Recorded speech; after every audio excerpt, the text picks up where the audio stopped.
Hi, everyone, and thank you so much for having me today at the NHI Summit. My name is Sneha, and I'm on the product marketing team here at Wiz, focused on our cloud product. With that, let's get started. We are going to focus today on AI security and the threats that we're seeing in the AI space and cloud security. We're really excited to go through this with you today and hope to share both information after and answer any questions you may have. So, to start with, AI really has taken over the cloud. When we say that, a great data point to look at is how we've been seeing usage across our customer base.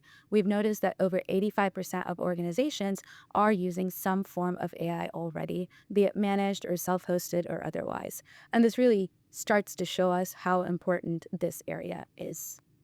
When we look at how these tools are adopted today, another thing that's a great data point to look at is that this new innovation and this depth of innovation is seeing very rapid growth. From when things release to when a customer or prospect starts to look at it to adopt it, this is a very steep curve for innovative technologies. As much as AI is changing a lot of different things, they still tend to face the same security risks. We've uncovered few of these through our threat team and start to really learn how the surface area has changed, but some of the security risks really do stay the same. Some examples that we've seen in recent trends include AI really has different forms that it shows up in, but it's really an end-to-end architecture. Similar risks, but it takes on really different forms. One of the versions that I'd highlight is maybe different and opens up a new thread is overall agent architecture that is a new threat domain. Another layer of trend that we've seen is cloud really has accelerated how technology adoption happens and changes, but AI models have really set a new bar. But this also starts to make us ask the question of what kind of governance should be in place, what kind of controls need to be in place, and are we in a place where we have best practices or have started to understand what that looks like? One of the other areas that is a really nice way to look at what has changed here is thinking about even the top use cases across different AI tools that we use today. We've noticed, for example, even when you're thinking about Claude AI, we are now starting to use it for coding, for career development, for applications. And this has changed the kind of things we need to pay attention to, as well as what are the different ways that threat can potentially get introduced, even as we use AI to enhance how we work today. Some summaries here around both cloud threat and AI risks overall. First, access through the front door, access through impersonation, and access through the back door. These are key things that we talk about in the cloud security world, and these really are the knowns that are getting worse due to the increased surface area of threat here with AI. With that in mind, the key AI risks that emerge include thinking about AI as an architecture that is the same risks taking different forms that have opened up a new threat domain, including things like agent architecture. Second is it's serving as a catalyst, the need for governance and controls with the speed at which adoption occurs. And last but not the least, as we think about AI code generation agents, as well as all the different ways we use AI to enhance productivity today, what does that mean for the model? What implications does that have? So we start to ask the question, when you look at your cloud environment, which these threats feel most urgent, but aren't necessarily addressed with immediate tools or processes that you have in place. When we take a step back and we start to ask that question, there's four key steps to break that down that both help us reflect as a customer, as a business, but also as a security provider or a company thinking about security overall. Really a way to think about, are we starting to build towards this? Are we as a community starting to think about this? So first, do I know what AI services and technologies are running in my environment? If I summarize this in one word, it's really to say visibility. What is in use, what is being used in the environment to even start to tackle risk after that. As you've noticed, like the increased use of AI has really changed that adoption. But visibility really starts to serve the answer to the question, what AI tools are in use, where is AI is in use in the business, and to start to then answer, if we start having visibility, only then can we start to tackle it. Question two is, do I know what risks exist in my pipeline? So now that you have visibility into what AI tools, what AI services, what AI models are in use, then we start to answer the question, what risk does this introduce, or what risk already exists that is this is starting to tap into? If we go through an example here of an AI pipeline, it's really important to remember that it doesn't stand on its own. It's connected to so many different things, starting with really application services to production services, everything from network access, configurations, as well as what data set are we using to train this model, as well as what is it accessing for permissions and otherwise. So if you take a step back and look at the pipeline end to end, you are looking at context all the way from data, if it's sensitive or not, to the network, if it's public or not, are the endpoints as well as access permissions in cohesion together. What this lets you look at is how, when we think about AI, we are still thinking about cloud security overall. And it's really important to put that together to be able to answer the question of, now that you know where AI is in use, where is the risk coming into play? Third, can I prioritize the critical risks across the AI pipeline? So like we said, first step was visibility, second step was risks. Now, a lot of the times we get a lot of information, a lot of alerts that are really hard to piece together as an insight or actionable piece of information. How do you prioritize this risk across the pipeline? And this is a critical question across the board, especially as we look at security services. If we take an example of an AI toxic combination, we use the word AI toxic combination here to really surface how it's never as simple as AI is being used here and there's a threat here, but really connected to multiple pieces of how an attack path actually forms. In this example, you're noticing there are legitimate customers that run AI models on a service, but there's also an attacker that's uploading malicious activity to this AI model. When they do that, the next step they're able to take is run that malicious AI model in the same service. The attacker not only stops there, but is able to perform lateral movement through the shared infrastructure. A lot of the time, something that we miss is attackers are looking for any way and any point to enter a model or enter an attack path. So they're looking at lateral movement as well as what else can I access? How do I get to the crown jewels of the company? And all this is happening without visibility. So it's really important to be able to visualize this, to then put these different pieces of information together, to then be able to answer what takes higher risk and higher priority to actually answer and fix.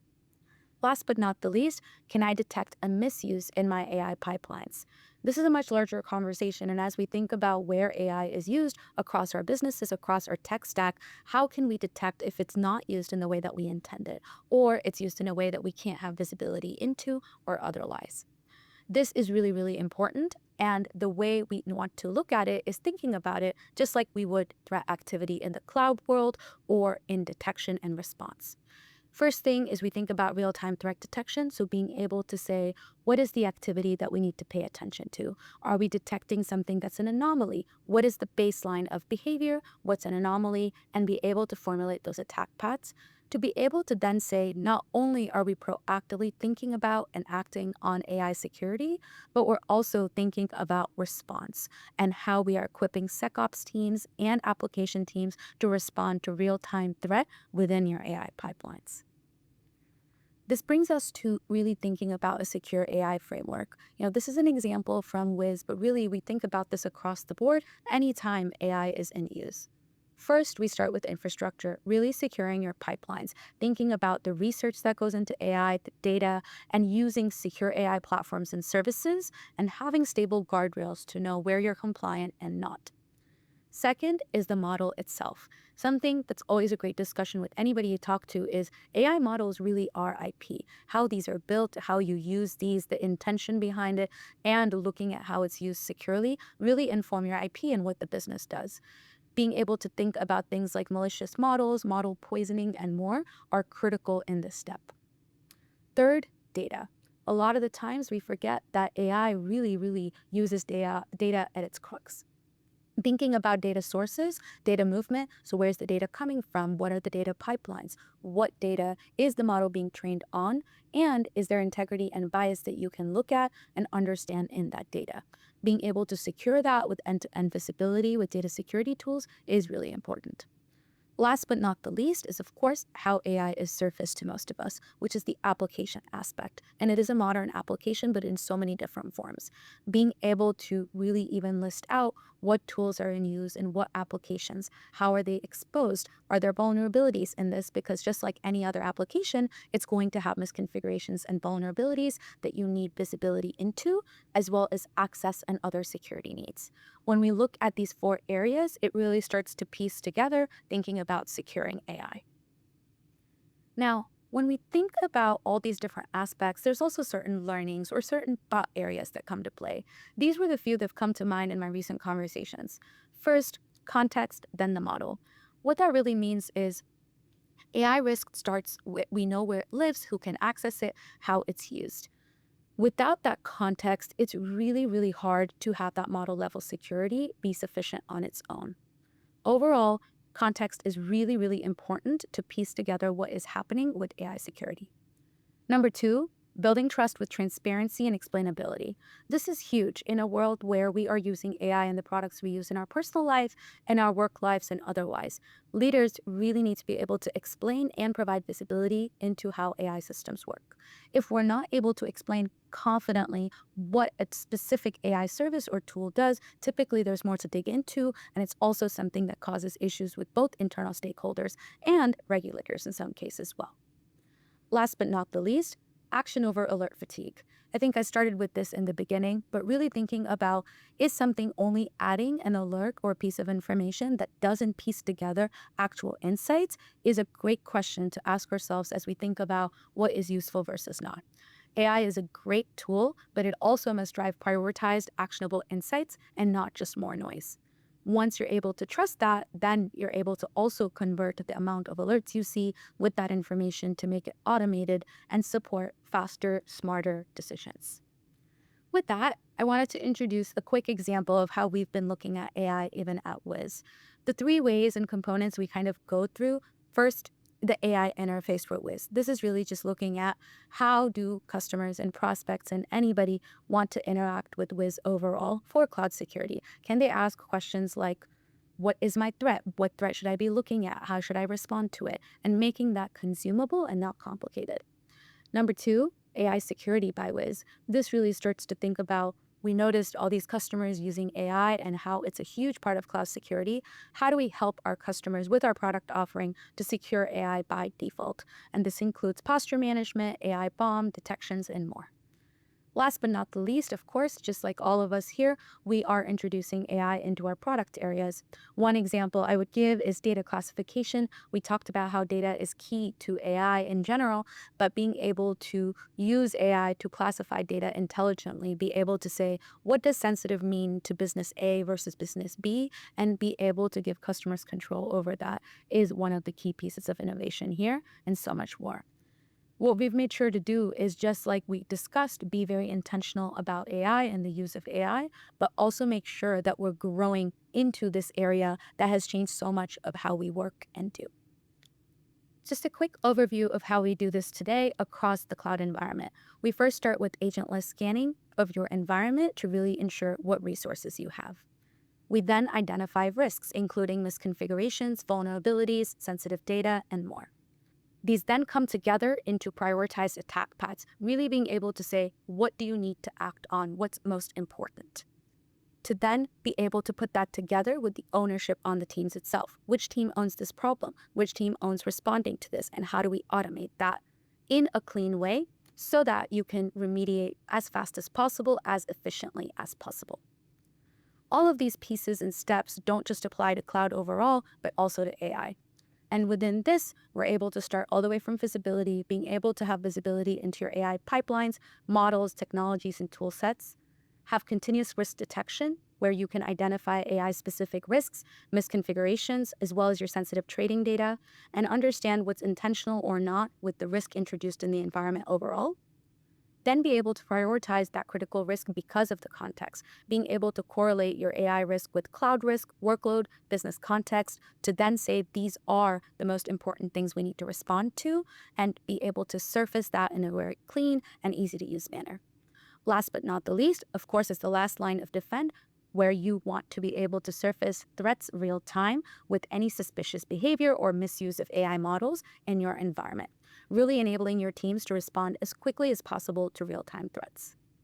What we then summarize into our AI SPM is what we just discussed: visibility into your AI pipelines, proactively removing AI risks with context, detecting those misconfigurations, as well as empowering AI developers to be able to use the UI directly to say where the risk is and how to fix it. I'll leave you with an example here of what we just discussed, which is visualizing an attack path like this. In this case, really looking at business context, things like data sensitivity, environment, what teams using this, combined with cloud context, workload context, and AI. Everything from end-to-end pipeline risk combined with vulnerabilities in the specific place that you found this, along with network access, identities, and resource configuration. All this put together shows you an example of what constitutes a true attack path versus an individual piece of information that may or may not be adding to your team's plate for a good reason or not. Here's a quick look at what this would look like, starting with agentless visibility, being able to surface all the AI technologies in your environment, everything from AWS Bedrock to more, and be able to see what these resources are that are in use and remove shadow AI in the environment. Following that up with AI misconfigurations, examples like where public network access is enabled, what kind of data you're training on, as well as built-in misconfigurations, and being able to join the dots into specific attack paths into AI, doing that deep risk analysis into AI pipelines, as well as protecting sensitive training data itself. All this comes together, of course, in our last line of defense with removing AI threats, where you're able to surface this in real-time threat issues within Wiz, as well as start to connect the dots with other tools in your environment. What we try to do is also connect the dots to best practices. As you know, the OWASP top 10 for LLMs are a great way to start to think about what are the top threats in the AI space, and a combination of choosing the right security tools, but also really in being intentional about how you build and use AI, start to give you a way to tackle some of these top 10 risks so that we are using AI in a secure manner. I'll leave you with this last piece here, which is thinking about operationalizing AI overall. This starts in the security world with, again, visibility across your resources. Where are the AI models and technologies, combined with the offerings including inventory, misconfiguration, sensitive data scanning, and more?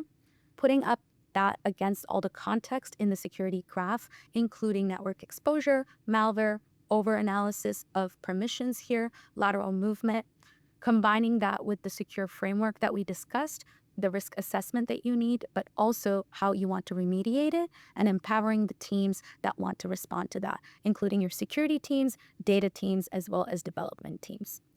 And this really starts to give us the early framework of not just how we use it, but how you want to think about it.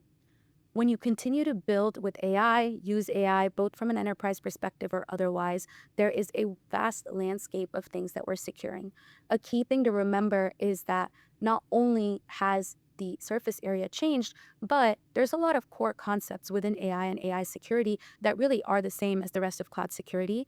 But it's really important for us to be proactive about what kind of intentional use we're doing and making sure we're taking the right steps to start securing AI from the beginning, but also making sure that we're empowering the business with that and not reducing the speed of innovation and adoption. And we continue to do that here at Wiz as well, and are really excited to continue learning from you as you start to build with AI both today and in the future. Thank you so much for your time today, and we hope to meet with you soon.